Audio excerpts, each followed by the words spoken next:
Hello, good morning and welcome to Ireland AM on Virgin Media 1 and Virgin Media Play. Yes, it is Monday the 25th of October and here's what's coming up on this morning's show. A multi-million euro clean-up is underway as communities clear damage caused by Storm Bert over the weekend. We've got the latest at 7:15. Yeah, let us know how you've been affected by it. Some incredible scenes over the weekend. 0896 111 111. In sports, Irish rugby star Erin King won big at last night's World Rugby Awards. We're going to have the weekend roundup of the weekend sporting news at 7:35. Well done to Erin. We will indeed. Now, with just 4 days left on the campaign trail, we sit down with Sinn Féin leader Mary Lou McDonald a little bit later on to discuss her party's policies. Alan, what else have we got? Well, Tommy, we're going to be catching up with the country crooners and toe-tapping trio. Yes, the Three Amigos are joining us at 9:20. We're swiping Claudia Winkleman's Strictly Come Dancing style on the catwalk, and we meet the knitter who's empowering women to embrace their bodies one felt vulva at a time. Yes, I did say that at 7 o'clock on a Monday morning. That's at 9:45. Now he's back. Our wandering weatherman Deric has returned. Good morning, Deric. Yeah, good morning, Al. I was just fixing my hair here. It's very windy out there this morning anyway. We're still dealing with the tail end of Storm Bert that's whipping through, locally strong and often gusty. West to southwesterly winds there in the driver's seat right across today. Some hail, thunderstorm activity and plenty of scattered showers to deal with out there this Monday. So certainly not out of the woods by a long stretch just yet. Now, Finglas in North County Dublin is where we're at this morning. In fact, we've landed at the Finglas Youth Resource Centre. They're up and running 20 years. So we're going to be spending the morning with the local community here, putting a smile on their faces, finding out all about the great work that they do here on the ground. So that's all to come right across the morning. Did you miss me, lads? Look at the tumbleweed. Absolutely. The hair is still trying to go back to Turkey, we think there. It's sort of gone a different I didn't get my direction. teeth done. They're all my own. Comes back from Turkey and the hair. It's You still, monkeys. It's still there. We did miss you, Derek, but Yes, it's great we to have did. you back. Thank you so much. We'll catch up with you later on. Coming up, developed countries resist increasing their financial contributions to poorer countries that bear the brunt of global heating at COP29. We're going to be discussing that and the other stories making the news after the break.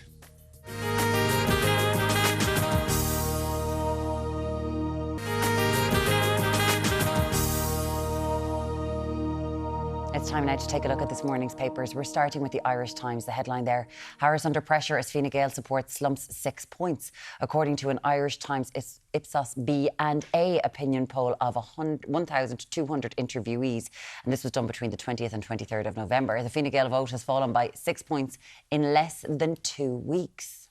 Fine Gael insiders say Harris slips likely to give Fianna Fáil seats. It reports that Fine Gael strategists are now admitting that Fianna Fáil is likely to win more seats than their party following a series of calamities for Taoiseach Simon Harris. That's the front of the Irish Independent. The Examiner leads with Fine Gael's 48 hours to turn it around. It states that Fine Gael believes it has 48 hours to turn its election fortunes around as Simon Harris scrambles to overcome a slide in the polls and his own personal misstep. Taoiseach's political ads not declared as such on social media. More than 100 ads placed on Instagram by Mr Harris, dubbed the TikTok Taoiseach, were not self-declared as being political content in line with social media rules. That's the top of the Irish Daily Mail. The Mayor goes with Take Stout brand McGregor. Shops are being urged to boycott UFC star Conor McGregor's alcohol brand after a civil court found him liable for sexual assault. The Sun also leads with a similar story. McGregor may yet face sex assault charges. Conor McGregor may still be criminally charged with the rape of Nikita Hand. The MMA fighter denies the claims and seeks to appeal the verdict. And the Herald similarly goes with a story. Nikita faces paying huge legal bill for Lawrence. Nikita Hand could end up owing Conor McGregor's co-accused more than the $250,000 she won in damages. This is according to a legal expert. And finally, the Star leads with flood, sweat and tears. It goes on to say that hundreds of people had to be evacuated from their homes as flooding caused by Storm Bert caused chaos across the country.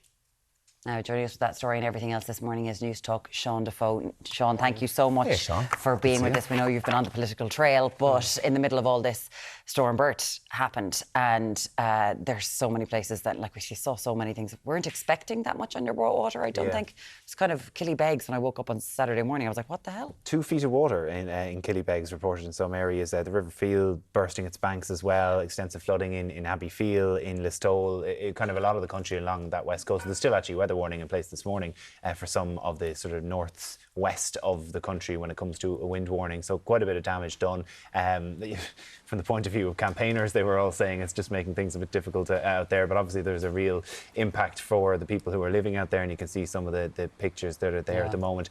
The Minister, Peter Burke, has been asked to open the emergency flood relief scheme again. He said that is something that he will look at as a matter of urgency this week. And it's not the first time this year we've seen flooding. I mean, you look at Middleton, you look at other parts of the country, we've seen it quite a bit where we're just, I mean, look at that in Paris-Square Estate. That's serious picture. When you've seen that waterfall without the flooding, it's sort of amazing. So a landslide in Mam in County Galway, like, you know, it was just shocking to watch all of this. Yeah, you don't really hear that very often, do you? So at the peak, 60,000 homes were without electricity because of Bert. I think most of those have been restored as of this morning. More than 100 roads across the country left impassable on Saturday, and significant destruction up the north of the country. So it really did hit very, very hard in parts of Ireland.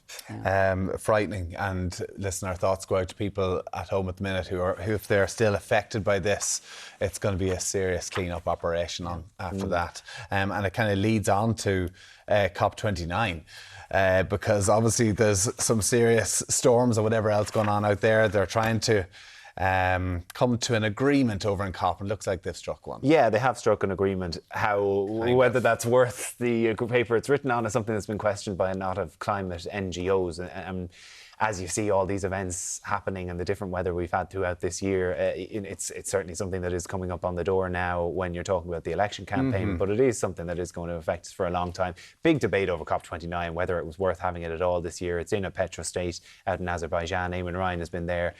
Remember him, he's still a minister, for the environment, even though he's not involved in the campaign over here. He's been trying to hack it. So the deal includes increasing the funding that's provided to the not developing countries is even the wrong word, but the poorer countries that are more affected by climate change, from 100 billion to 300 billion annually from the larger states. Now there's questions over how much of that is going to be loans as opposed to being given. Oh, right, okay. Because that's one of the problems that they have, is that they are saddled with all of these loans that they will eventually have to pay back. And a lot of the NGOs are saying, well, that's not exactly fair, is it, for the richer states? They're only going to get it by 2035, so in 10 years' time. In 10 years' time. And a lot of these countries, I'm sure, could do with it now. Yeah, some of them, I think it was Troker have said, or Friends of the Earth said, that when you actually do the calculation on it, the increase up to now, up to 100 billion, is barely kept line with inflation.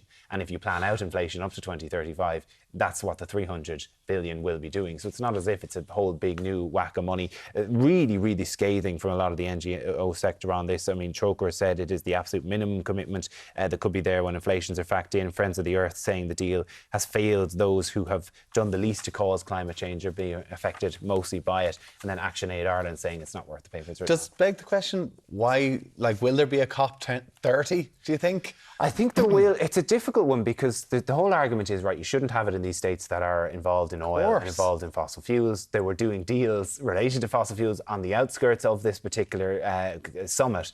But if you don't talk to them, if you don't have them in the room, what's the point? Because the polluters are going to keep on polluting. 100%. And if it's only the countries who are, the European countries, China even, which is actually really investing in renewables more than any other part of the world, which may not be good for the rest of the world because economically that creates a bit of an imbalance. They're doing amazing work on carbon batteries. That they're like, we've got nothing but carbon, let's turn this into a power source. There was a stat. It's unbelievable the work they're doing there. And they're just putting now they have they don't have the same workers' barriers that we would have in more of the developed world. But there was a stat a couple of years ago that in the 5 years up to, I think it was 2021, China had built more wind energy than the entire rest of the world combined.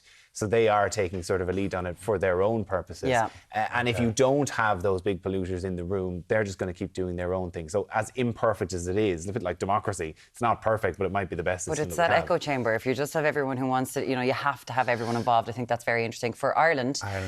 So under the deal, economists wanted to be 1.3 trillion annually. They've got 300 million is what they're going, 300 billion.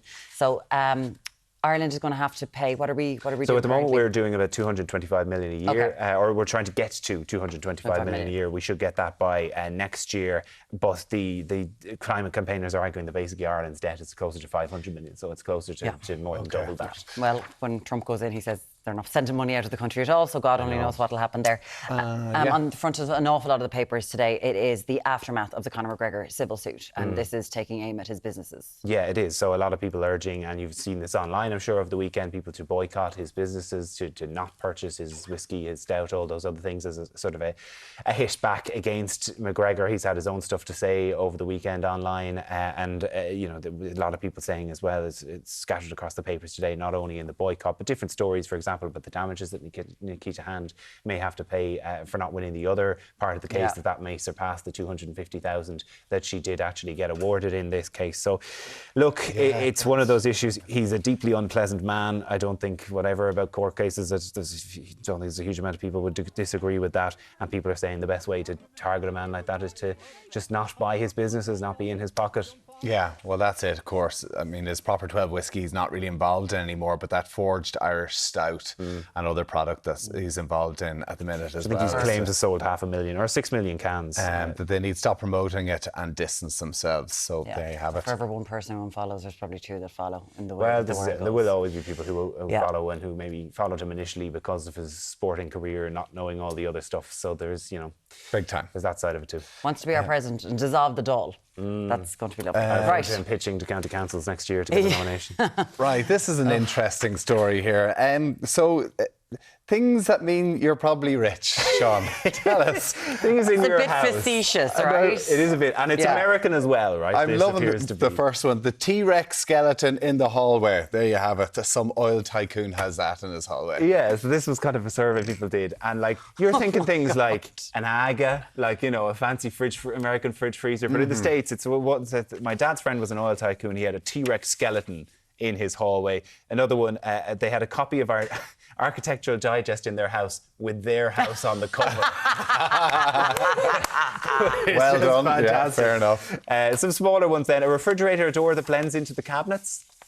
Okay. Bit bougie, but it's getting there now. You see that online all the time. In this economy, having a house at all was another one. Amen. Well done Amen. to that. House plus stairs equals rich. There you have it. So let's talk about the little things at home that when you go to your friend's house, you're like, that's a bit posh. The Ring doorbell gets mentioned. Do you know what? This sounds so stupid, right? But when I was a kid and I went, if they have copious amounts of toilet paper, if they are like, if the house is flowing with toilet paper in the bathroom, I'm like, you know, you're good. You're not the shampoos and stuff for the little shower, like bath things that they have. Mine was always a bidet. If there was a bidet in someone's house, you're like, they are posh. I've never seen a bidet in someone's house. I had my friend's mom very they had a fancy. bidet in the house. I once walked in and her mother using it. It was Oh, terrible. lovely. Anyway, guys, we'd love to hear from you. When you walk into Almost someone's, walked in. I did. I was like, oh God. Sean DeVoe from News Talk, thank you so much. Thank you so much. So things in your friends' houses that you think that is posh. A bidet is posh. 0896 111 111. We'd love to hear from you. There you have it. We'll just look at Tommy's. Up next, there's a new manager in the hot seat of Old Trafford. We're going to be reviewing the sport after the break.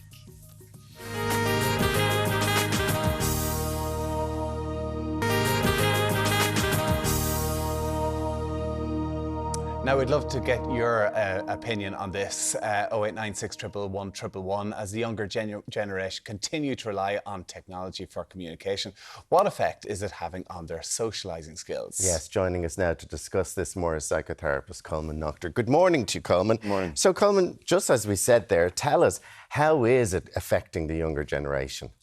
Well, I think what we're seeing is a huge migration onto online communication as opposed to face-to-face communication. Yes. So you're seeing a lot more people relying on kind of even, say, headset gaming communication. And again, pandemic probably had something to do with this, where a lot of young people who were growing up learned how to communicate through devices. Because we were all saying, you know, FaceTime, Granny, all that sort of stuff. Skyping everybody. Yeah, and for adults, I suppose we had the set of social skills before that, and then we had to adapt, and then we went back to the skills that we had before.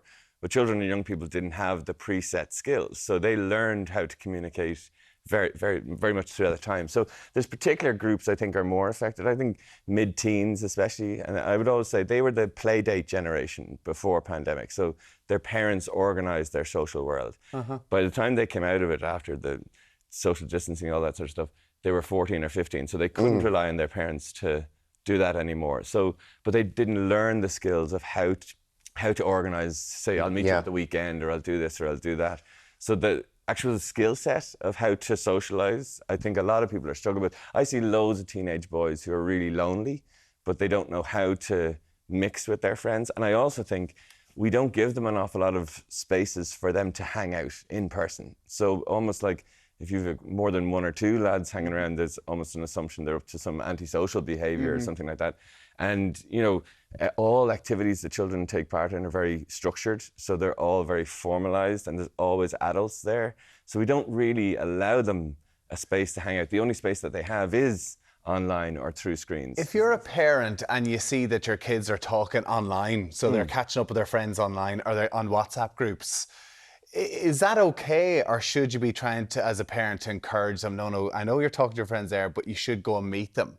Like, what's the difference between an actual getting together as friends, or actually the kind of technological way of catching up? Well, from a human point of view, there's a huge difference. I mean, sharing an experience together in real life, there's no comparison to that than sharing experience online. Right? But if your kid kind of goes, but I am seeing my friends, I am talking to them now. Yeah. It's better than nothing, right? For sure. I mean, there is a communication going on. But from the point of view of learning how to be empathetic, to read body language, to read each other, like, the two great skills that we've learned that'll stand through all your life is the ability to listen and storytell. And they're really core skills that all of us need to develop. And I think there's a real lack in the capacity to do that for young people and even young adults. Do you know what I mean? I work in a third level university, and I can see the ability to just listen and storytell is something. Sometimes we're listening to respond rather than listening to hear, if that makes sense. And those skills, you can see them kind of becoming maybe diminishing out of the skill set. Can't listen even. Yeah, no, I think communication skills are something you kind of have to pick up through practice. Do you know what I mean? And again, through headsets, when you're not seeing someone's face, you're not seeing their expressions, you're not, you know, the shared experience of in real life is something. It is a skill set, and it's social fitness. And Coleman, should we be saying this to our children, that to be putting phone? Because I remember a teacher saying to me a couple of weeks ago that it was heartbreaking for her that they don't use the phones in school, and all the kids chat during the day. They come out of school, and every single one of them walk down the street after leaving the school on their phone. They're not talking to each other then. They're literally walking down the street on their phone. That communication has stopped the minute the phone came in their hand. Yeah. And I mean, should we be encouraging them? Should parents be leading by example in this and going, look, we're all going to take a break from the phones and the tabs, the iPads tonight, and we're all going to sit for dinner? 100%. I mean, again, we are role models. So if you're saying you should socialise more, but you're on your phone all the time, that's like saying, you know, you have your porridge, I'm having a packet of crisps. They're going to learn from that. But we should be creating spaces for them to be able to do it. And again, as parents, the encouragement of saying to someone, get off your phone, and they'll say, to do what? And you go, tidy your room. Like, that's not, you're not competing with the device in that way. Well, get off your phone to tidy your room. I'll stay on my phone, thanks. Let's do something fun. We almost have to compete with the online world by offering something that they can do in real life. And that's why I think I'd love to see a return, say, of like the youth club culture, where young people could actually hang out and have those spaces. Can I say, if they all went to the youth club, would they not just be there on their phones as well? They'd all be in the youth club, where years ago we'd be playing table tennis or doing stuff, but they're now sitting on their phone. See, I think most young people, if there was their friends were out in the green and they were in on their phone, most of them would drop the phone and go out to their friends in the green. Right. But some young people will come in from the green to go on their phone, and that's the problem. So the technology should be a gateway to social communication. It should be allowing you to connect in person. It shouldn't be something that you cease connecting in person in order to go on that. And some young people are becoming so dependent on the technological device that they are far more comfortable. I would meet lots of young people who'd say, I would exhaustively look for an email to contact a company, say to look for a job, rather than making a phone call. We've had that on this for loads of time. It's not just kids, this is like adults who are saying the exact same. Now, a survey has found that 11 is the average age that parents give a smartphone to their kids. A lot of them regret that. What do you think is the ideal age for you to hand over, give a kid their first smartphone? I don't think there is an age. I think that's a problem. If we say, oh, it's 12, it's 13, it's 11. It depends on the level of cop-on of the child, actually, what they're able to manage, in some respects. Yeah. So there's 12-year-olds, you might have very little concern about their use of technology. There's 17-year-olds I'd have grave concern about how sensibly they use technology. So it really depends on the individual young person. But what we need to be doing is developing the life skills so that they're able to manage online. So having a phone is not a human right, it's a responsibility. So you earn the right by showing the responsibility, if that makes sense. Does that make sense? So we have to have that, like almost, if you could think about it like a driving test for your phone, that you show you're capable of managing it before you get it. But I mean, I think, you know, there's a certain threshold that children shouldn't have a portal to the world. And that's not just from a communication point of view, it's what they can actually access on it. Well, for people looking in this morning, try and get some quality time with your family away from the devices every day, even for half an hour while you're having dinner or something like that, and get together. We need to sell the benefits of the face-to-face and provide them with opportunities to do it. Young people might need a help to start, like just gather them in a room and then leave them at it. And lead by example, I think, is a big thing from your article in the Irish Examiner on this as well. Coleman Noctor, psychotherapist, as ever. Thanks so much. Pleasure, thank you. Let us know what you think about that. 0896 111 111. Would love to get your thoughts on it. Now, still to come, we're going to sit down with the Sinn Féin leader, Lou McDonald. See you back here very shortly.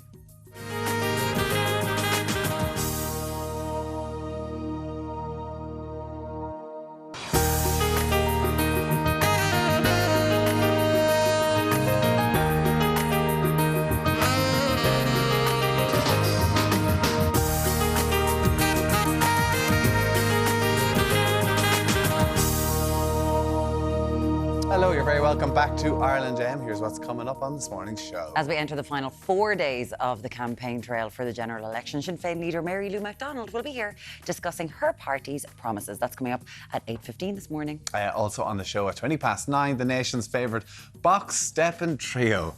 There you have it. And we know she can dance. I mean... Lou's going to be around for that too. Do they have to come in early? The Three Amigos are going to drop by to chat about fatherhood and folk tunes. Plus, now, you're mad about this. Oh, yes. We're going to be embracing the female form. Stephen is looking directly at me going, what's going on here? With a lesson in crafting felt vulvas. If you don't understand the sentence I just said, I don't really get it either, but we'll find out more together at 9:45. It's not in the kitchen, so what's coming up in the kitchen now?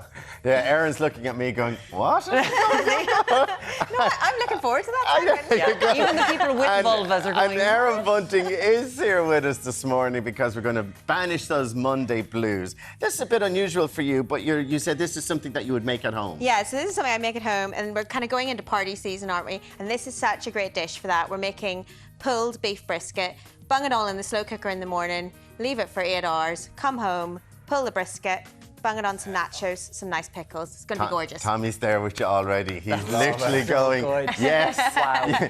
You had me a pulled brisket. Now, Deric is in Finglas this morning. What's happening there, Deric? Yes, good morning now. We're busy bees up here in Finglas Youth Resource Centre in North County Dublin, celebrating 20 years. Good morning to you, Rachel. Yeah. Hello, thanks very much, Deric, for coming out to see us. And happy birthday. Thank you. We're delighted to be celebrating this milestone. 20 years open since 2004 for the young people of the Finglas community. And I mean, a lot of kids have come through your doors over the last 20 years. Yeah. We've lots of people come back all the time and tell us, you know, how well they're doing and how much the youth centre impacted their life growing up. And as you can see, we've lots of young people here this morning and they're all enjoying all the different activities that we have on. All right, we're going to be taking you a tour live in around 8:45. You up for a bit of a game as well? Yeah. Yeah, right. OK, bring it on. We'll see you then. Back to studio. Love that. Thank you for that, Deric. We'll talk more in just a little. You're very welcome back. Now, coming up next, Sinn Féin leader Lou McDonald is going to join us ahead of Friday's vote for the next government. I'll see you back here very shortly.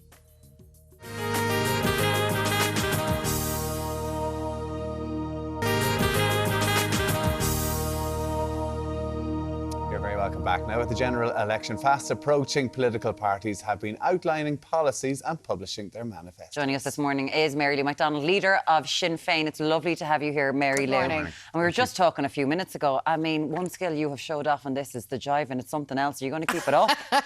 Going like mad. That's a Monaghan thing, isn't it, Tommy? It is indeed. Monaghan, Ireland. You might as well have been from Monaghan because you were very good at it. Well, I'm glad He's going to be up at the end. He's going to ask you to spin you around the floor, no doubt. I think one episode of jiving for the viewing public for me is enough. There you go. That's you with Helen there in sound quality. Listen, let's get to your manifesto and One of the promises is about reunification of Ireland. Micheál Martin has raised concerns about that, particularly around the issue of reconciliation. If you were to become the leader of the country, would there be an immediate plan to try and build a united Ireland? Given the fact that there have been costings put down to this, up to 20 billion per year for 20 years, is there the appetite for that in the country? Well, first of all, just to say, Tommy, for me, the plan has always been and always will be reuniting Ireland. And at the core of that, of course, is reconciliation. But just remember, there's a real cost to partition. I mean, you're from Monaghan, you're from a border county. You'll have seen it with your own eyes and in your own experiences. That border corridor in particular, the economic development, the public service provision, all of the stats tell us that that's one of the most disadvantaged parts of the island because of partition. But the island as a whole is missing out on what will be an incredible economic opportunity, an incredible social opportunity that reunification will mean. Of course, we have to have a process, a conversation, a democratic space for us to now plan change. That's what I'm keen on happening. And if Micheál Martin or Simon Harris were paying attention, they would recognise the profound changes that have happened in the 26 years since the Good Friday Agreement. It is all change. We are going to have referendums. That's the fact of the matter. I believe that we need to prepare for that and we need to include everybody. And, you know, I think sometimes when I hear the others talk about this issue and almost boast that they have no plan for the bigger future of Ireland, that they're going to be bystanders or just opt for kind of inertia and just leaving things as they are. That's not, in my view, leaderly. That's not the way for us to move ahead. You have said, because this is about you and what you want to do, and you've said that you will legally challenge the British government if they don't provide a referendum on reunification. Do you think that the Irish people, and saying again, when we are talking about a cost of living crisis, there are people who are in an awful lot of, in huge difficult straits in this country. When we're talking about costings of 20 billion every single year, do you think the appetite is out there for this to happen when we're having so much issues with just what's going on with immigration within our own country? OK, well, so first of all, that 20 billion euro figure, I would contest that. Of course you would, but we also live in Ireland where something can cost a fiver and next thing we got... Yeah, well, that I would not contest with these people in government. Out of control here. Well, look, the fact is, and you've cited, of course, for the subvention from the British government in terms of what goes into the north. What's not often cited but needs to be appreciated is the huge economic opportunity of reunification. And this has been modelled out. And actually, it will be a net gain and a net win to the Irish economy. Irish business knows this, Muireann. Irish business has known this for decades and has, in fact, been way ahead of politics in terms of arguing for an all-island economy. But look, the fact is this. We have to deal with housing. The cost of living crisis, you're right, is really bearing down on people. Our manifesto is full of things, not just one-off measures, but consistent measures to make life easier, to give working people a break. And we can do that and at the same time plan for what Ireland will be like, feel like, look like, how we will prosper in 5 years, in 10 years. I would argue good politics and good government has to do both things. Would you call a referendum? Deal with the here and now. Pardon me? Would you call a referendum? I think we're going to have referendums by the end of the decade. And just to say, you mentioned kind of a legal challenge to the British government.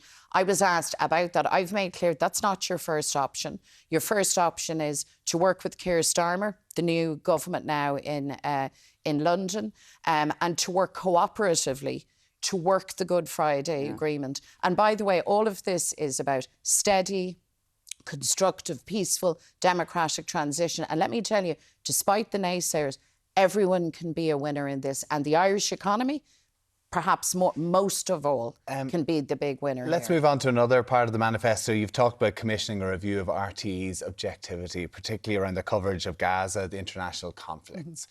Do you not trust the journalists in there? Look, I've been a bit taken aback, actually, about some of the kind of defensive response to this. The proposal is, first of all, just to say, if you ask, like, why Gaza?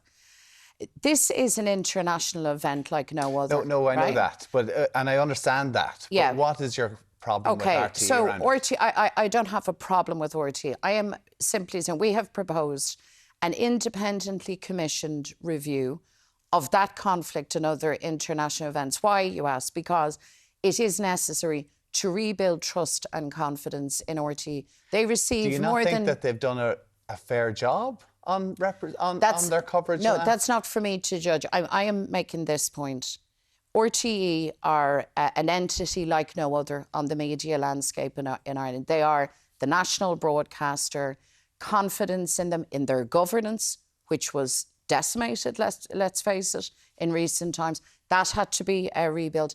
And I think absolute confidence in the objectivity of their coverage on everything is at an absolute premium. I'm not making any charge against anybody. I am saying that RTE follow suit with the likes of the BBC, who have had independent peer reviews on their content. And to be honest with you, if I worked in that organisation, and I don't, and I wouldn't have any hand, act or part in this process, I would actually welcome anything and everything that reconfirms and rebuilds trust. We all know what happens when you look at a media landscape like America, where it isn't independent, where we don't have a state broadcaster and it becomes partisan, and it's very, very, very scary. But you mentioned there, like that the NUJ actually have expressed concerns about freedom of speech. It feels like this would be setting a dangerous precedent. When we're talking about things like our on the doorsteps, housing, healthcare, cost of living, to kind of bring this up, like the Taoiseach said, this was dog whistling at conspiracy theorists. No, like why did you bring this up when people are kind of going, come here, I've got an issue our manifesto is hundreds of pages long. This is one line. This is not our outstanding lead proposal. This is a thought that I think is a very constructive thought that says it is no harm. In fact, it is constructive for journalism and coverage to be peer-reviewed, not by politicians, but by journalists and human rights experts. And the reason why Gaza matters is because for the first time we are witnessing broadcast into our homes a live genocide. And it really matters for everyone, but in particular the national broadcaster, that we have absolute confidence in that. I think it's a good process. It would not be commissioned by... So you don't think you're spreading mistrust in them? And on the contrary, absolutely on the contrary. We live in a world of 24/7 information, some of it great, some of it not. You see, for ordinary people consuming media, everything that builds confidence, that it's objective and quality and verified. I would have thought as journalists, it's not for me to say you're the journalist, not me, I would have thought that a good thing. Let's move on to immigration, which has been seen as maybe one of the less stronger stances from the Sinn Féin point of view. What is your stance on immigration? Well, unlike the other parties, we have actually published a plan. So let's just separate out migration firstly, because we know anybody who visits a hospital knows that our services rely on fantastic Filipino nurses and doctors from the Middle East and so on. The really sore point has been the management, the mismanagement by government of the international protection process. So we are saying we need to resource that system properly. We have to ensure that we're not making millionaires on the misery of refugees. It has to be public provision. We've said very clearly that centres should not and will not go into communities that are struggling hand to mouth. That makes no sense. So into more affluent areas. And let me finish the fifth point. And the other point is this. We know that 2/3 of applications for international protection don't succeed. So we have a situation where the process is far too long and the whole situation becomes logjammed. We want a rules-based system that keeps us all right, based on fairness, dignity, and where the rules are applied. And the government has spectacularly failed in that regard. That's our position. You mentioned there are millionaires being made on the back, so this would be the people who would be housing international protection applicants in various hotels that they have bought around the country. Your manifesto talks about increased community consultation for areas where asylum seekers are planned to be placed. But you also reject those communities vetoing them in those placements. So what's the point of the consultation process if you're like, we'll tell you about it, but you know, you can't say... Well, no, not just we'll tell you about it, we'll hear you about it too. That's what a consultation is. It's a two-way process, but it's the equivalent of the planning system. I mean, none of us, you don't have a veto on a planning development in your I area. wouldn't say the planning system is a great thing to be basing your ideas off. But the concept is the same. You don't have a veto, but you do have a right and a mechanism to make your views heard, to make your views known. And I just have to say that I think that's the constructive way to go about it. Would you enforce deportations then if it wasn't successful? If somebody doesn't succeed in their application, yes, people have to be safely returned. You see, when you have a rules-based system, you have to apply all of the rules, and it has to be seen that the rules are being applied. Because I think, and having spoken to so many people on this topic and others, I think people are signed on for a system that is fair, that's equitable and that's applied. So it's really important for social cohesion and confidence that all of the rules are applied. But yes, there's been a lot of fear-mongering and scaremongering about this all over the country. So do you not think that if you go into any place and say, well, someone that people are going to go, we don't want them? No, I don't. You don't believe that? No. And let me cite. I'm going to cite Ballahudreen in County Roscommon.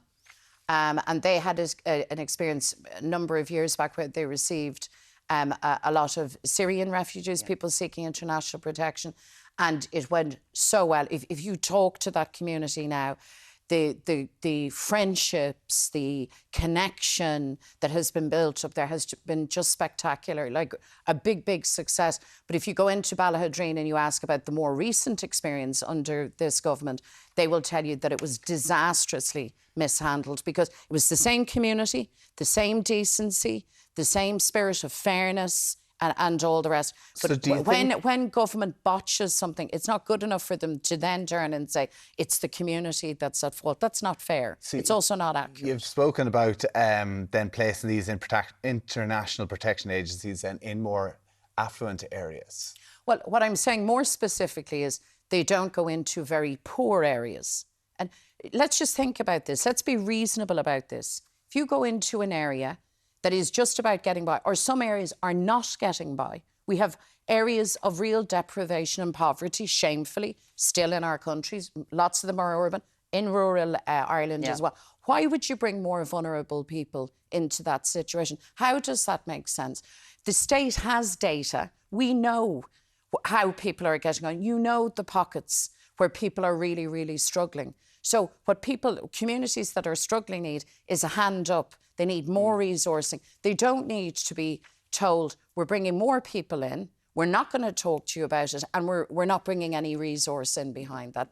That has proven a recipe for division. It was wrong. It was a really wrong-headed approach. And it has led to an awful lot of issues. Of course, there is the social cohesion and kind of intermingling of that, but also housing. Housing, this has brought up an awful lot of issues with housing. We have a housing crisis in Ireland.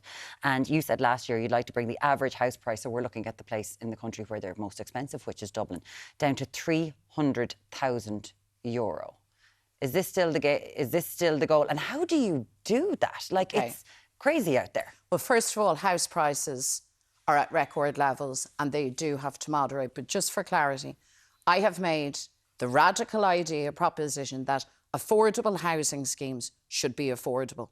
To me, that's just basic cop on. But how do you do that with economies of scale right now and how it's all working? So we have a number of proposals. Our affordable housing scheme is one of them.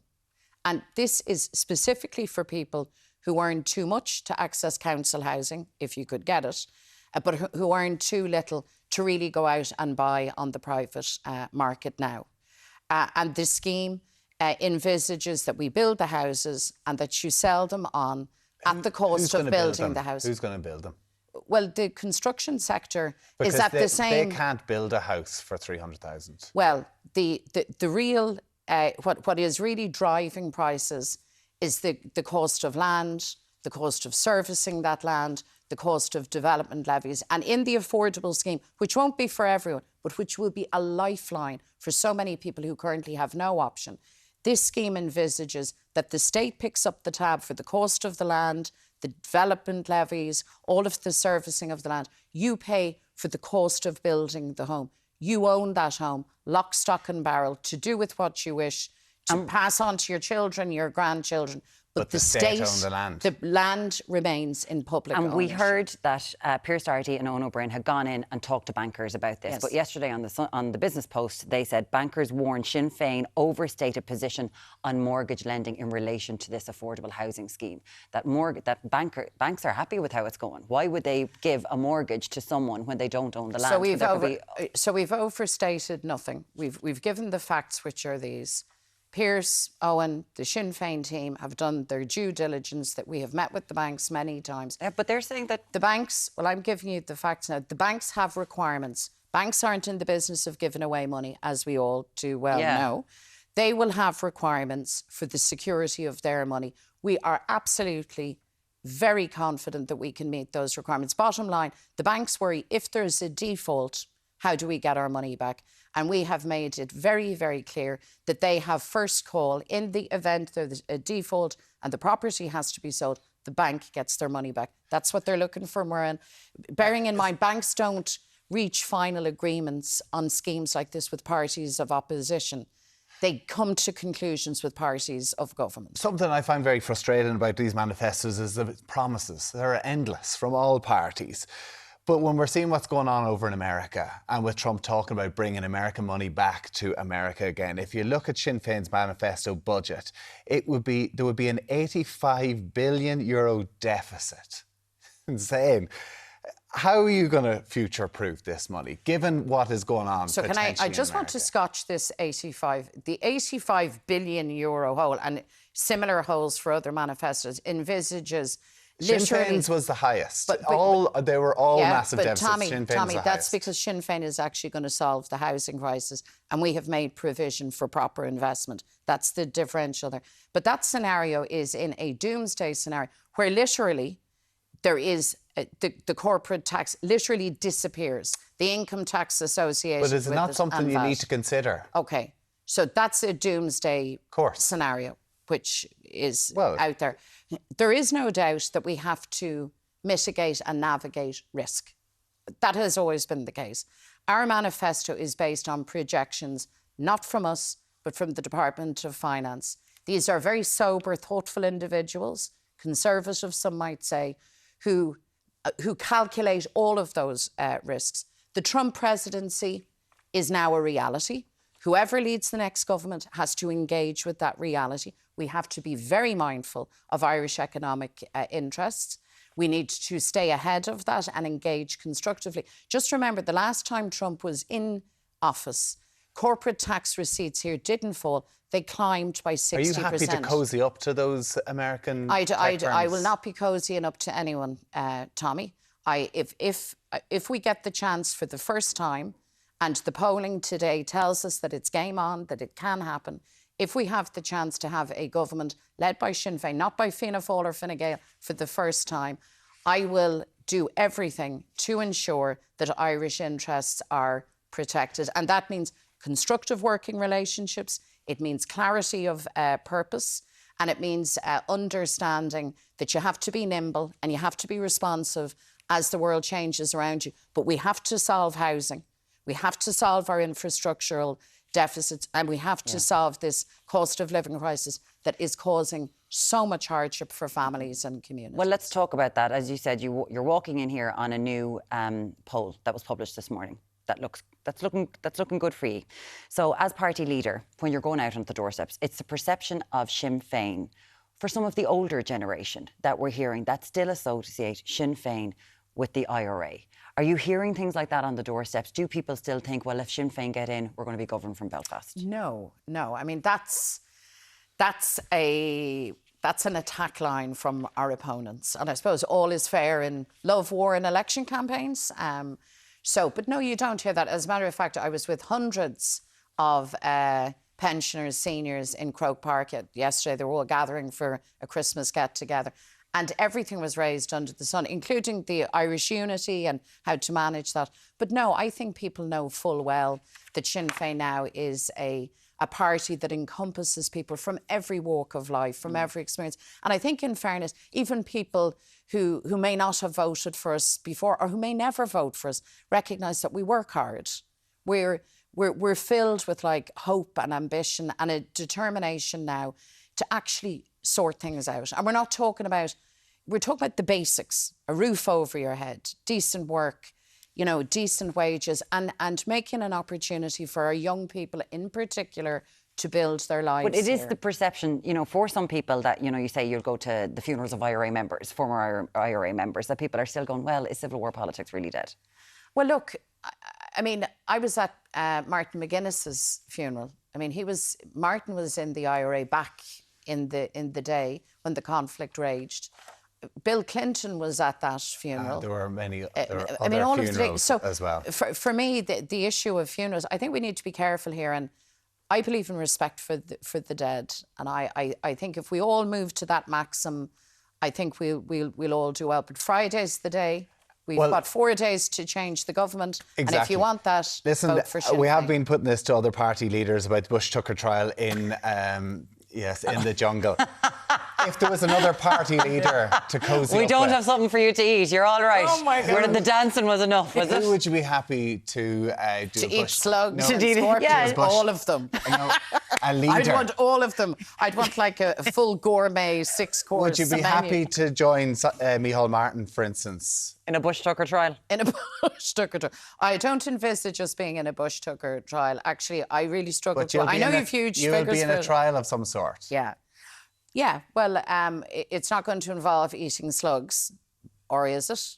Hopefully not. We Drum don't roll. know. We don't know what goes on in the Tension, we don't know what goes on in the Dáil bar. Yeah, well, listen, we have a chance now. We're out on the trail, and I can feel the momentum for change. But if you had to cozy That up to doesn't- someone, who would it be? We are looking to cozy up to a new government for change. Beyond Fianna Fáil and Fine Gael, but the people are going to decide that. I just appeal to them, don't make it a condition that I have to eat slugs. I'd prefer to avoid that. Mary Lou McDonald, leader of Sinn Féin. Thank you so much. Thanks for joining us, Mary Lou. Cheers. Right then.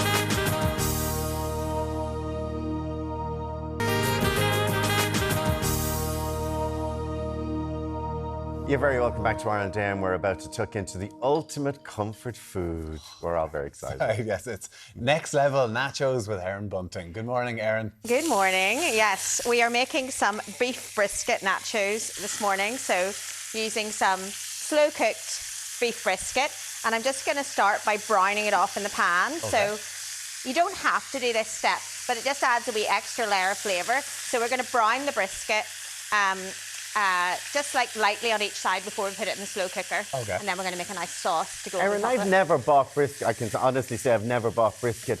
Is it expensive? Is it like fatty? What? No, it's not too expensive. I would say it's kind of mid-level. It's got more popular recently, so it's a bit more expensive than it used to be. It used to be a really like cheap cut. Yeah. But it's there's kind of fat marble through it, and quite often it comes with a lot of fat on top of it.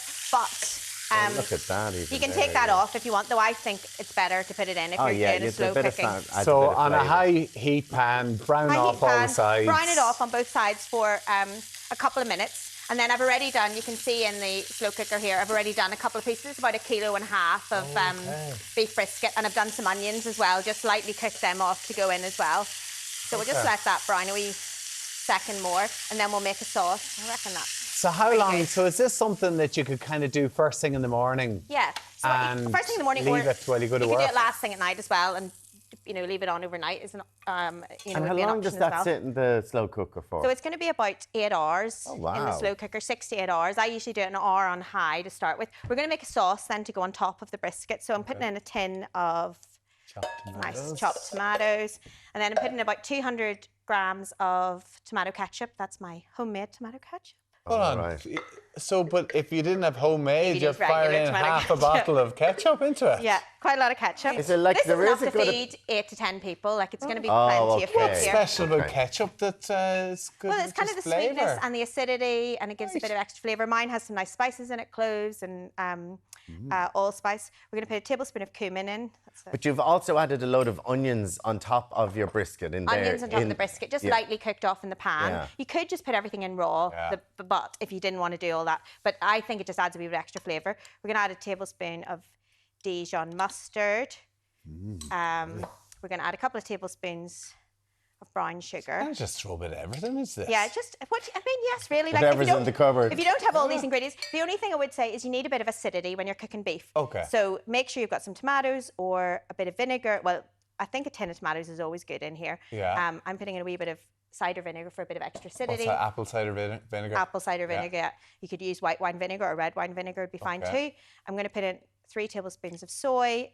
If you don't have soy, you could use salt, or you could put a bit of fish sauce in as well if you have that in the cupboard. All those will work well. And then I'm putting in some chipotle and adobo, which is a kind of Mexican ingredient. It looks like this, like little smoked dried chilies that are then kind of cooked off in a sauce. You can buy the little tubs in the supermarket, like little tins in the. But if you don't have them, it's not the end of the world. If you don't have them, what I would do is I put in a bit of smoked paprika and a bit of chili powder. Okay. Or Lovely. just one of those 2 things if you only have one of them. Very good. So and mix this is all the that sauce together. then? That's the sauce. Really easy to do. It's a few Then, ingredients. you just pour this over the beef in the Pour slow it over cooker, the do beef you? in the Oh, slow wow. cooker. Now, you have an awful lot of beef in there, do you? Yeah. Is that, how much have you got in there? That's 1.5 kilos. So it'll feed, like, this is really rich. So it'll feed 10 people. And would you easily. need that much sauce for, if say you only had 500, would you still put that amount No, of I'd sauce probably in? put a bit less sauce in because you don't want it to Okay. be too saucy. And then I just had some nice thyme in the bottom of the fridge, so I'm putting that in for a bit of extra flavour, just putting it in whole. Okay. And then stick it on, turn it on to high. I usually cook it on high for about an hour and then turn it on to low, leave it for 6 to 8 hours. And I did it yesterday, the one that we're serving today, and I had to go out and work yesterday, so just left it cooking yesterday. It just works well. I bet you the kitchen smells delicious yeah, as well when you come in, home. absolutely. Wow, lovely. And then I'm just going to quickly show you while obviously it's going to take 8 hours 6 to cook. hours, yeah. So We'll be back tomorrow. We'll be back One tomorrow I at prepared 7 earlier. o'clock to see the results. So while that's cooking, I'm just going to make this, this little pink pickled onions. You see these here? Yes. So these are really nice. I think I've done these maybe before in the show, but they're so so good. I'm just going to rattle through this one, yeah. Yeah, so we've got a couple of tablespoons of cider vinegar going in there, maybe 3 tablespoons. And I'd usually put a wee splash of water in as well. Okay. And then half a teaspoon of sugar, good pinch of salt, mix it together, and then just leave it that for a couple of hours. Oh, right. And Or it you can goes do it that then before you leave it in colour the then? fridge and it'll go this colour, which looks wow. gorgeous and also is much more like. Come on, let's softer, get right? Let's cracking. see. Let's get eating. So, Here we go. we've got a Oh, big- you're going to look at put this. them all over the top of Yeah, it. a big plate of nachos. So we're going to pour the beef over the top of it. Oh, Like wow. Wow. this. Look at that. Okay. It'll look really delicious. And then what are you going to go on top? What's your kind of go-to for on top of then, that? so what I like to put on top, you can obviously do whatever I've got a bit of sour cream that I've just loosened here a bit. Lovely. So I'm going to do a wee drizzle of sour cream, some dollops of sour cream on there. Oh, I'm just going to devour And then this now. I'm going to do a good spoonful of cheese over the Yeah. top of everything. And do you normally do that at home? You put it on a big plate like that and it goes straight into the middle of the table Put and it on a everybody big just plate shares. and everyone just shares and eats it like that. I've got some chopped jalapenos. If you like a little bit of extra Right. spice, I like to chop them up so you get. Go on, plenty throw of them them. over here. Okay. Oh, here, let's. Come on. We gotta. Okay, quick. Come on, let's Onions. have a little taste of this. Delicious. Oh. And a bit of coriander. We've got to put some coriander in as finish. well. You can't have it without coriander. Okay. Erin Bunting with delicious nachos. Thank you so much. We're going to enjoy these Yeah. over the break, Erin. We're going to Thank you. take a quick break. Derek's getting artistic with some local Dublin communities. We'll see in a few minutes. Oh.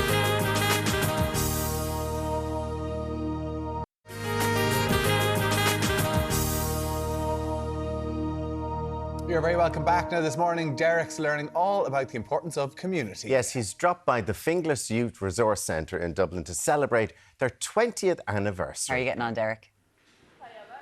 Yes, good morning, team. Finglas Youth Resource Centre is where we're at this morning. Happy birthday, Rachel. Thanks so much, Deric, and thanks for being here to help us celebrate this brilliant milestone, 20 years in the community of Finglas. Yeah, now tell us, where did you start? So we opened our doors back in 2004, and I suppose this purpose-built youth service came about due to the lack of resources in the community for young people. And we opened our doors in 2004, and we provide lots of different youth work activities for young people aged 10 to 24. And it can range from interest-based activities, youth work programs, and like sometimes we have young people just calling in just to hang out with their peers in a safe space. I mean, we were chatting to Coleman Noctor a little bit earlier on, talking about the use of technology and how kids can grow with that. What do you offer here at the centre? So I suppose we would have lots of digital aspects to the centre as well. We've like computers, we have a fully equipped music room that has all the bells and whistles that young people need to create their own music and stuff like that. So lots of young people would come in and use the facility here to access some of our digital stuff because they wouldn't have it maybe at home, so they can come and use it in their community with their peers. And I suppose it plays a big part of young people's lives. Social media is a huge part of every young person's life. So I suppose we try to educate young people around in a non-formal way about technology and using technology in a safe way. Not only that, you also educate kids on sexual health. Yes, yeah. So our youth work programs range from drugs and alcohol, sexual health, it could be anything really, that kind of way. I suppose something different to what they're doing in school. So we work in a non-formal education way. So it's kind of working with young people. They're not sitting down and it's not formal. It's active. It's participating. It's getting involved in fun elements of learning. And that's why I suppose they love coming to the youth centre and love engaging in some of our programmes. All right, we'll come back to you in a few moments' time because we're going to chat to Shauna now. And of course, Shauna, you've gone through the centre yourself years ago. I have. I started when I was about 11 and I stayed until I was about 24. So I was probably one of the first young people to be in the youth centre, and I would still love to come down and volunteer as well. So I don't ever say my time here is ended because I always end up coming down. And tell us, what did you get out of it? I got so much, but probably friends is one of the biggest thing I got out of it. And then confidence. When I came in here, I couldn't talk. I was such a nervous little being. I would nod rather than talk. And now I talk for Ireland and I never ever stop talking. So. And in fact, out of it, you were telling me earlier on, you've set up your own business. I did, yeah. The youth centre, as Rachel was saying, has a very informal way of inspiring people to be more creative as well.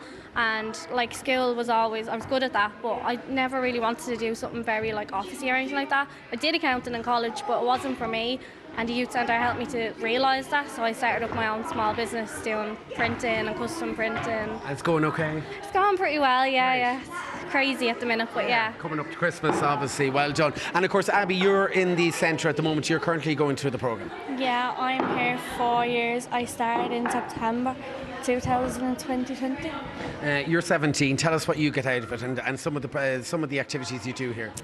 I've done 3 programmes and we've got trips out of that. We've got nights away, so residentials. We went to the Wexford House and we went to Carniford Adventure Centre. And and met great people and supportive youth workers. I mean, you've all the young kids, all your fellow friends here behind you this morning. How important is it to be involved in a centre like this? Very, they're all just so supportive. It's amazing. And what do you get out of it? Close friends, supportive youth workers and amazing people. And you love it? I love it. Yeah, absolutely. It's like your family yeah. away from home. Absolutely. Yeah. All right. Before we let you go, we have a little bit of a challenge. What are we going to do? So to ease you back in after 2 weeks holidays, we have a nice game of air hockey for you. All right. Now I hear you're quite good, are you? Yes, I'm very good. Where's the thing gone? Oh, here we go. Right. Rachel, are you ready? A bit of support now. Yeah. Right, here we go. 3, 2, 1. Up we go. Come on. Oh, that was a slam dunk. You were telling me you were good. Where can we find out more online? So fyrc.ie, and we're also on Instagram and Facebook. All right. So a big happy birthday on the count of 3, 2, 1. Balloons up. Happy birthday, FYRC. Back to you in studio. Class. Oh, great. Sinead in the background there. You were talking about this earlier on with Coleman Noctor, the importance of social clubs. Yeah, just young kids going to social clubs like that. Interacting with each other. And the community as well, coming together. Yeah. Fantastic. Brilliant. Well done, everybody. Absolutely. There's lots more still to come on Ireland AM. We'll see you back here very shortly.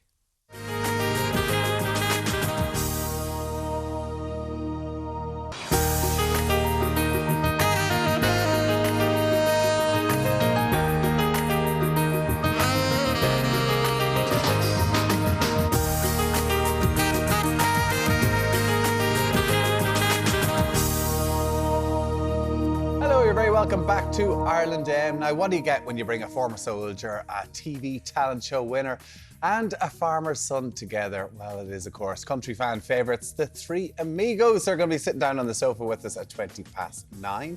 While things are getting country, Warren's getting crafty. What have you got, Warren? What do you think I have, Tommy?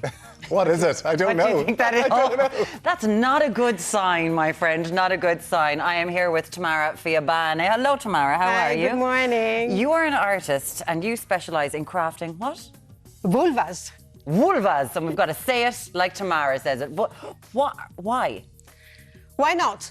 Why not? Why not craft and felt vulvas? Exactly. I mean, we all come from one, right? Yes. Half of the world population have one. Yeah. And so what is the big taboo stigma still about it? And why not get a bunch of women together and felt vulvas? And craft some vulvas. So that's what we're going to do, except we're going to include Alan in it a little bit later on Brilliant. as well. Exactly what he wants to do. Vulvas from the ears. We'll have him covered in just a little while. Vulvas everywhere. Vulvas everywhere at 9:45 this morning. We'll talk to you then. What's it? Put a vulva on the catwalk. Carry out. Rob? Good morning. Rob isn't acknowledging anything. Having none of it. We are involved in this. stealing the glittering style of Strictly's Claudia Winkleman. And Rob said you're going to style it this morning. She is fabulous. Her fashion is lovely. Yeah, we're taking a look at her Strictly style. So we've everything from power suits that she's worn, high octane glam with ball gowns, and as well she's done some casual style. We saw some animal print with skinny jeans and a pair of heels on a Sunday night show. So we're going to recreate that this morning. Okay. Thanks, looking forward to that. We've been Trying to discussing... zoom in. I know, exactly. See what it was. Get ready the phone out. We were discussing earlier on about young people and their over-reliance with phones, and actually how it's up to parents to lead by example. So it's all great and well, like telling the kids to get off their phones, but if you're sitting scrolling all the time What do your kids say to you? Well, I just say, I'm doing my homework, reading my notes for the show. It's true, I am. So we were discussing that. An interesting message from Connor saying, as a secondary school guidance counsellor, I'd say 90% of those attending me wouldn't be doing so if it wasn't for an over-dependence on screens. Leads to a lot of bullying and massive anxiety due to no social skills. It's crazy, isn't it? Like they were saying that Coleman was even saying that before COVID they were at a certain age and they just missed all that, and now they're in their mid-teens and they just don't know how social interaction. The interaction was and they gone. talk on their gaming and talk on WhatsApp, whatever else. But actually, when you have 3 or 4 of them together, there's the awkwardness of it. Yeah.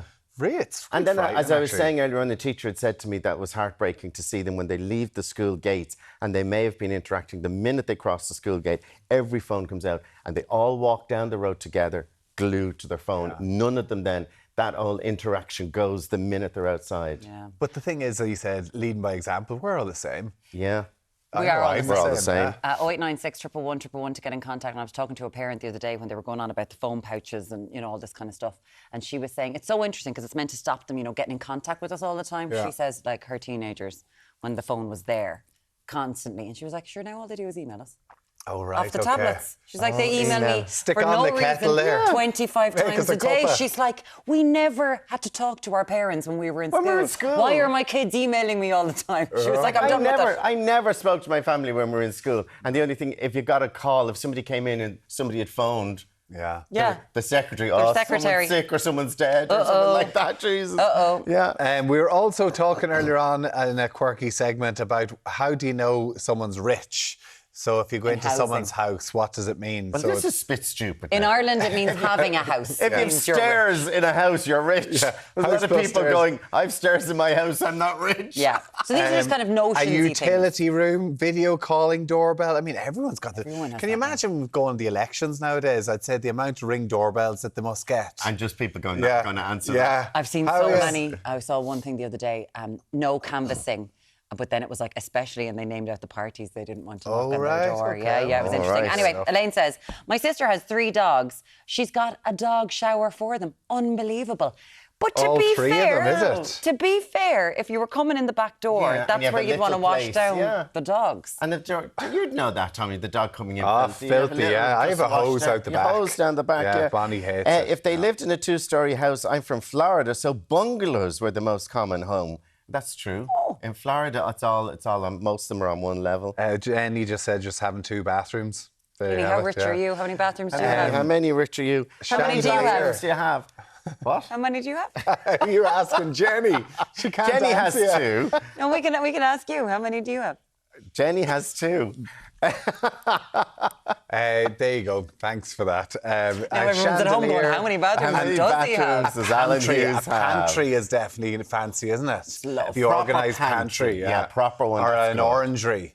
That's What's another an one. orangery? It's like a conservatory with the glass roof, and it's very fancy. Conservatory. No, an orangery is different. Conservatory has a glass roof. No, an orangery is different. Obviously, the yous don't know orangeries, but you Your would new level of posh. Stick to your conservatory, lads. Do you know the ones with the glass roof? You know what I'm talking about. It's like I don't know how to describe it, but it's got a glass roof and it's gorgeous. There you go. The tablet's fallen. Okay, we knew he was posh. We didn't know how posh he was. I don't until have right an now. orangery, I'm afraid. Quick, look up orangery there. Next, the 3 wise men of country music, the Three Amigos, are going to be dropping by. Do they have an orangery? We're going to find out after the break. See you in a minute.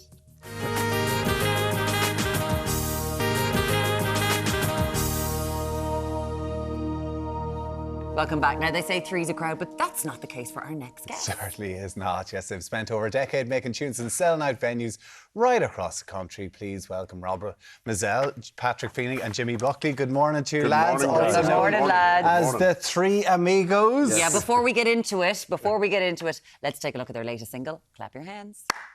Clap your hands, snap your fingers, tap your toes and have a good time.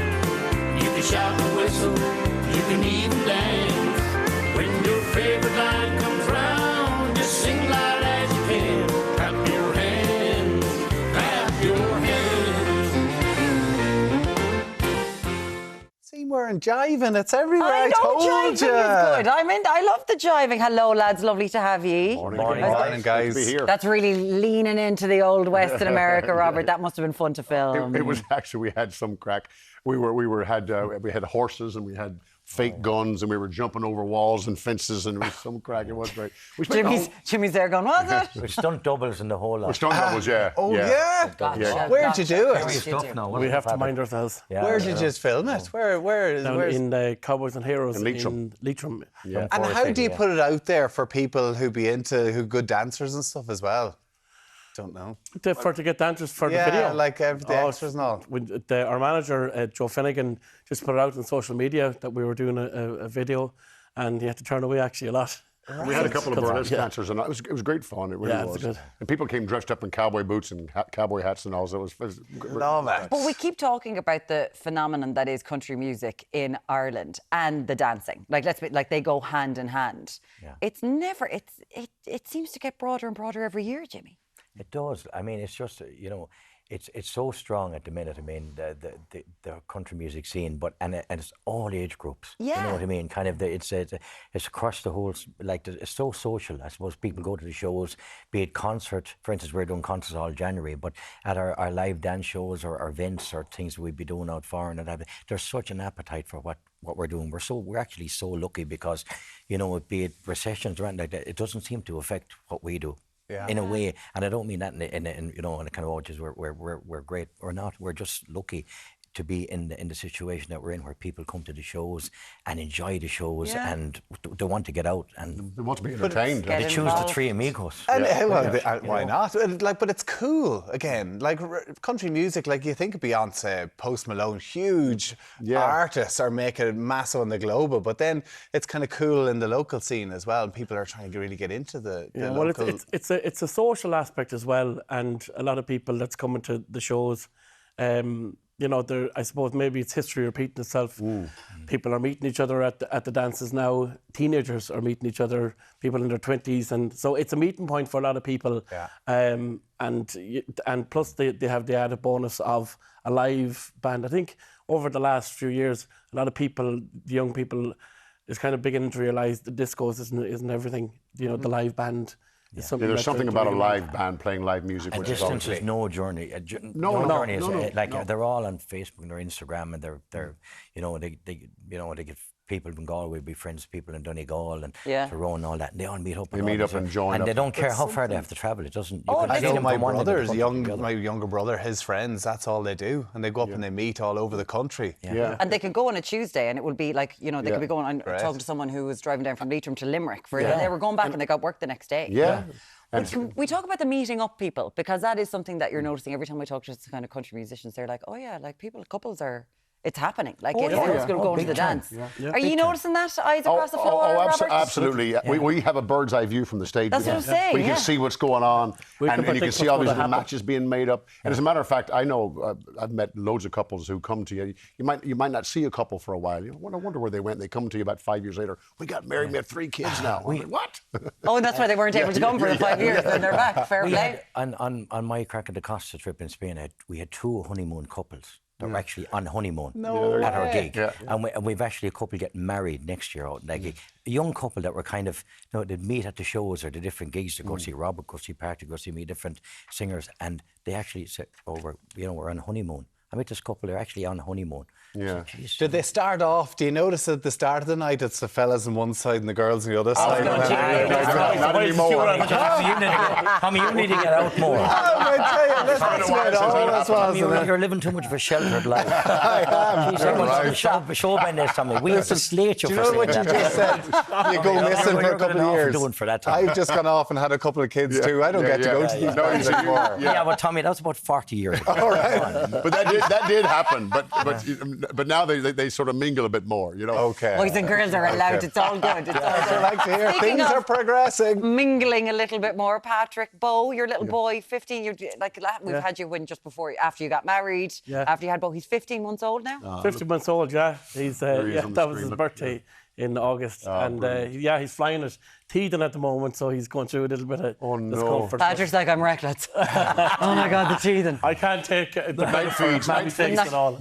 She deserves it. Has he got an interest in music? You put up a video as well. Just he's shown signs on the drums. So I've kind of given my notice to my drummer that he may be coming into the band shortly. Watch out! It's so adorable. You're all at such you've been together 14 years, the Three Amigos. Yeah. Your daughter Claudia, obviously you were in America with her, touring across America with her. Yeah. We had her in and she was like, it was so much fun. You get along so great. You've become a grandfather. Paw? Is it Paw? Well, Paw, yeah. Paw. Well, I called my grandfather Paw, and now my daughter Amy always called me Papa. So we're going back to the old lad. You call him the old lad. The old lad. Like you're all at very different stages. Well, I'm the oldest one, but you wouldn't know by looking. You know what I mean? So are you passing on? There's Lainey now. Yeah. Are you passing on advice then as Papa to the new father then? As a matter of fact, I was down in Sligo with Patrick a few months ago, and Pippins is Bo's little toy. Yeah. And so I left a few instructions when I was down there on how to do everything. Because I'm the perfect father and the perfect grandfather. Okay. I know how to do everything. Okay. And my wife is watching this and she's like, yeah, right. This, knowing that I have it's all done and dusted. Yeah, but exactly, it's great. Done and dusted. Well, it's all in front of you, Jimmy. What's not done and dusted, touring around the country, the Three Amigos, Jimmy. January. You're always around the place in January, which is great. Yeah, we have. I mean, we've basically, we haven't time to bless ourselves in January, which is great. Yeah. I mean, and the gigs and the shows, I mean, are they're already, well ahead of it. They're, ticket sales everywhere are brilliant. I mean, You're all over the country. For two nights in the Cork Opera House. We do that's going to be good. We're doing the Ulster Hall in Belfast. We're doing the UL in Limerick, the INDC Killarney, like all the big major venues. The Helix here in Dublin. Yes. Major venues. How exciting is that? There's such an interest. And to walk out, as we say in January. Look, January for some people can be sort of a dark month because the daylight is sort of curtailed. But we go out on stage and, for the last number of 10 or over more years, we're actually amazed that there's an excitement, there's a buzz for the show, and it energizes us as well. So we're looking forward to it. It's so lovely. Clap Your Hands is the new single. It's out now, and you'll be able to find Ticketmaster, of course, for the tickets for the Three Amigos. And if you're not doing that, I love this so much because Patrick he's got fun in the sun when they go away. Jimmy has crack on the Costa, and Robert has boogie on the Brava. Like this is so. I love that you do all this. Listen, lads, it's lovely. They meet in the middle. They meet in the middle. That's it. We're going to get you out to a dance.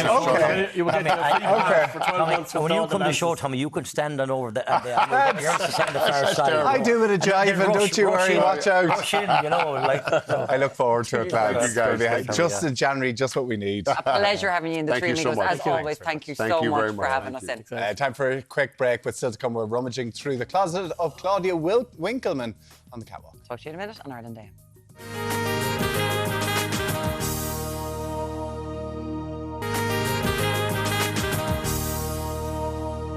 Now, Strictly's looks are always eye-catching, but it's not just the contestants with noteworthy outfits. Yes, Rob Condon is going to show us his interpretation of Claudia Winkleman's style, which I love on the show. Yes. And we have a few examples of it here. Good morning to you, Rob. Here's a few examples of what she wears. Yeah, exactly. So you can see she's quite glam, but at the same time, there's some casual looks that she's worn, like this here. We also have a leopard print. She likes animal print. So a really casual look she wore one Sunday night was a leopard print. I know the Princess Leia was a bit much. Yeah, a little bit. But as you can see, her style is quite cool. It's casual as well. So we're taking a look from casual right up to really dressy. We've recreated this red dress, but we've done it as a two-piece with a skirt and shirt. And it's so wearable. People talk about Claudia because you know exactly she's going to wear something that you're going to want to get. Exactly. And she does mix it up with price points as well, which I love about her. Yeah, exactly. So it is. It's very wearable, and all of her looks this morning are available from West End Shopping Park. Gorgeous. Okay, West End. Let's go to Sarah. So we've kept it quite casual with this look. She does like animal print, and she went with an animal print top and skinny jeans on one of the Sunday night shows. So that's what we've recreated here with going with animal print and skinny jeans. You could definitely do them with a trouser if you wanted to as well, but she kept it quite casual with her look. We've got with the animal print blouse here. It's available from Pep & Co. Really great pockets to this. If we've left it open there, but you could button it all the way up. Oh, if the you pockets wanted are to. quite camouflaged, Yeah, actually. they are, yeah. Different. But there is a little slight pocket there with them. I think this is a great blouse that you're going to be able to throw with denims. You're going to be able to dress it up like a pencil skirt, a leather skirt as well. Are these actually jeans? Yes, they're like a jeggany, so they're leggings. They've faux pockets to them. They're available from Pep & Co. also. They've got these in a range of different colours as well. So they've got a blue denim, they've got a indigo, all different types available. Lovely. Now, she loves a stiletto. She does love a stiletto, and we have gone with these, just bringing back in the animal print, we've gone with these kind of biscuit tone heels, which are going to go with so many different things in your wardrobe. They're like a neutral, and they're going to match in. And as there's leopard print everywhere this season, you're going to get. And so it's much great because wearing Claudia it. hasn't given up the skinny jeans. She's still going. Go on, She hasn't. Claudia. She still is My a fan style, of them. I'll do what I want. Love it. And jewellery. And then jewellery-wise, we've gone with the little bracelet here, which is available from Home Sense. They've got a great selection of jewellery in at the moment. It's just Sense? quite, yeah, it's quite a simple. What's Home Sense? Where you get stuff for your home. Oh.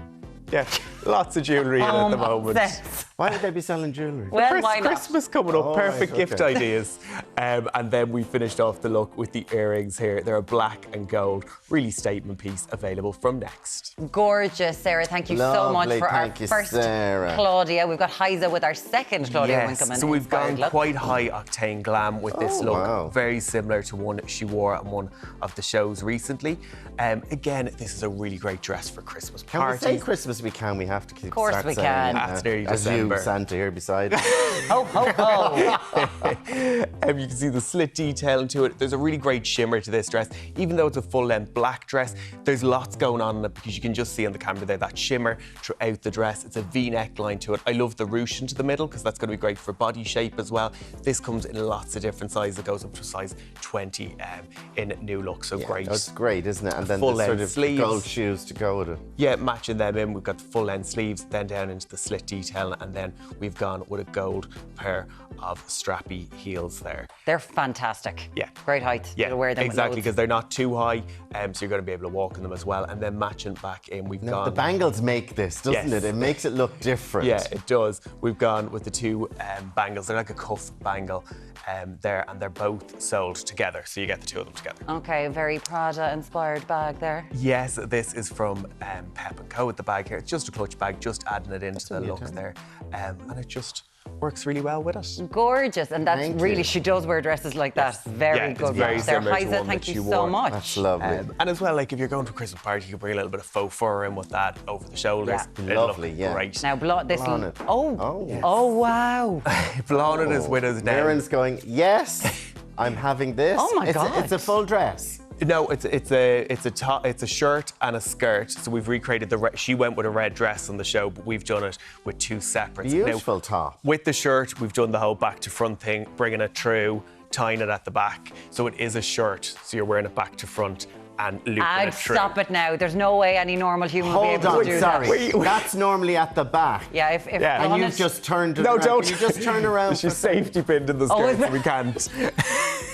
Trying to hide it, but just highlight it. Okay. But the shirt, yeah, if you're doing it, there's lots of videos, tutorials on TikTok, but do upsizing the shirt. So you want to go a couple of sizes up if you want to recreate the top half. That's fab. It looks fab. But yeah, it does. It looks really good.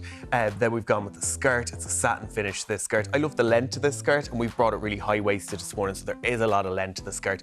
Whether you want to wear it like this with a sequins top or a really dressy top, you could also throw like a leather jacket, a basic tee underneath this, and you can bring that right down to the hips and it's going down to your ankles. So you're going to get lots of length. Yeah. We brought it up just to fit in with the top half, but you are getting lots of length with that.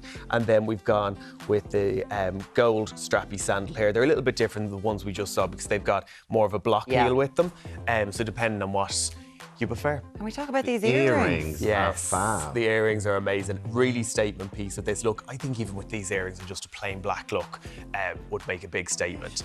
Gorgeous piece there. And the bangle. And then the bangle. This is available from HomeSense as well. Beautiful. Now, Blonde has to moonwalk out of the studio. She does. She's going to go backwards. We're not meant to see the back, are we? No. Look at her go. Oh, you can't really see it. You can't really see it. No, you can't really see it. Look really good. Yeah.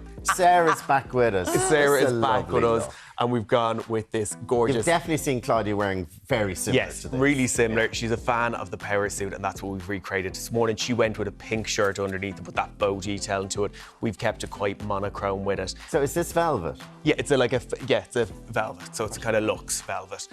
Really great piece. They have this in a kind of green as well. If you didn't want to go with the black, if you wanted to brighten it up as well. I love that Christmas green. Yeah, it's lovely. It's gorgeous. But just green. Because she had gone with the black, that's what we've done this morning.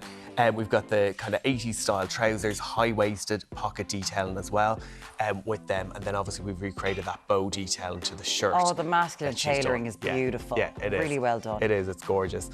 We've got the shirt there, which is just a simple white shirt, but I think it's that scarf detail that's really making this pop. And you had that on Blonde earlier on. It was just as a scarf. Yeah, we and did now it you've just done as a it scarf. as a kind of a tie bow. Yeah, to recreate her style. We've done it with the tie bow there. But yeah, another great look that you're going to be able to mix and match in your wardrobe as well. Can we have a look at these shoes? They're lovely. Yes, we've gone with the velvet shoes to finish off the look with it. But they're velvet as well. Yeah, they are velvet as well. So a really great piece. And they're a black as well, but there's kind of quite a sheen off them. Yeah, they're really nice. They look quite comfortable, actually. Yeah. Sarah, are they comfy? Yeah, they are comfy. And you've got the block heel to the back. And block heel to the back, and then finally we've just got a little bangle on Sarah as well. Yeah, finishing off with just the layered bangles there. They're sold as one piece, but you're getting 3 in the piece with the layered bangles. That's a lovely That's look. lovely, Sarah. That's gorgeous. It's all available from West End Shopping Park in Blanchardstown. Some of them are so good you would have been able to wear them to a wedding. Yes, they are. They're quite dressy. Did someone get married recently? Oh, yes. Rob Compton got married went off recently. to Las Vegas and got lots of good areas there. Oh, the White Chapel in Las Vegas. The biggest fair was walking through the hotel in the white suits. Some drunk person in Las Vegas knocking off you. Congratulations. Thank you. Thank you. Yeah, we did. We had an amazing time. Delighted for And you. a big hi to Chris. Hey, there we go. Thank you so much. Lovely to you. see you. Congratulations, Rob.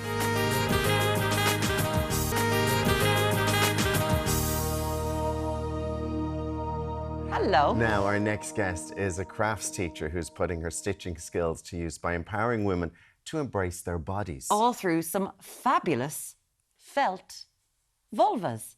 As you do, please welcome Tamara Féín. Hello, Tamara. Hi, good morning. Tamara. Good morning. I think everyone at home, and we're going, why? Why do you do this? I mean, literally, why not? And, you know, I mentioned earlier, we all come from one. Half of the world have one. And what is the taboos about the vulva? So, women, we get driven by our hormones. We have periods. Some people have children. We have the perimenopause. We have the menopause. My own story, I had a hysterectomy through the pandemic. And so, you know, like doing this in a room with other people, I think is just so empowering. So if that is going to be my next thing to do in life, Well, let's have it. Because, like you say, like you would understand maybe men not wanting to talk about it, but you would think that women would, but you still feel that women don't. I mean, maybe my generation, like, there is a lot more talk about it, but I don't think that with us, we really do share. Sometimes you are shy, sometimes there is taboos, stigmas. And so if I can provide a space once a month for people, for women to come in and share something that they might not share with their friends, I mean, I've done my job right. Yeah, these are workshops that you run, but you mentioned Indeed. there that you had to have a hysterectomy during lockdown. So that would have pushed you into menopause, a phase of your life. We all know what's coming, but we don't know what's going to happen when we get there. And it really was, it's a shock to the system. I mean, you read about it, but you don't really know until you are fully in it. And when I had the hysterectomy, it was something that happened within 5 months. So yes, you do read. Yes, I had the perimenopause, but going into a menopause was hard. And I was very lonely, being at home, just as people were starting to leave after the pandemic. And, you know, like you think you're going mad, and the older generation are not inclined to talk about it because, you know, you just put up with it, you just get on. And the younger generation don't want to hear it because that's where they're going next. So, I mean, I met people from all sorts of walk of life through this work that I do. And it's been actually quite amazing. And so how did you start doing it then? So you had your hysterectomy, you said like you were going mad and everything, and you felt that you needed an outlet, you needed to talk to somebody on your level. So how did this start? So I used to teach felting beforehand anyway, and I always saw the thing about vulva art. I've always kind of made vulva art and made those for friends and etc. And I've always looked for a venue that would have allowed me to do vulva felting. But when I approached the venue, this is pre-pandemic, they were like, I don't know what people thought was going on in this room, you know, like with a couple of needles. I suppose when you say, what are you going to do? Well, we're going to do vulva art. Or we're going to, okay, are there going to be naked women or something? You know, that type of thing, yeah. I know. So literally it's just wool and needles and a bit of fun. And so I teach people the art of felting, but they make the vulva. So I was coming out of my own journey and I saw a post on Facebook from the Alternative Dublin crew looking for quirky facilitator of workshops. So I said, I think that is That's me. I know someone. I know somebody. Yeah. I know someone. So I got in touch. I met this lovely guy called Dermot, and you know, like I just explained what I was doing, and he was like, "Hell yeah!" Can we talk about a little bit about this? Because let's be honest, there's a little Santa one. I mean, come on, this is so cute. I know. This one here has a little. Little skull up at the top where the clitoris is. Fantastic.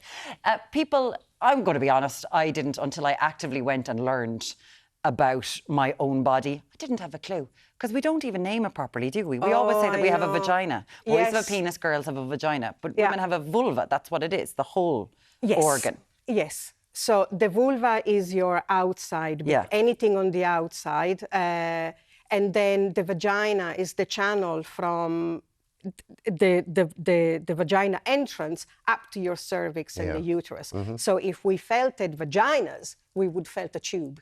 Yes, it's not. We don't know enough about what's going on, the organ that's on the outside. Exactly. So that's what this is. Exactly. And I also think that perhaps there is an anatomy that some women still don't understand, because when I say to the ladies, don't remember you have the 2 holes, they look at me and they go, what do you mean 2 holes?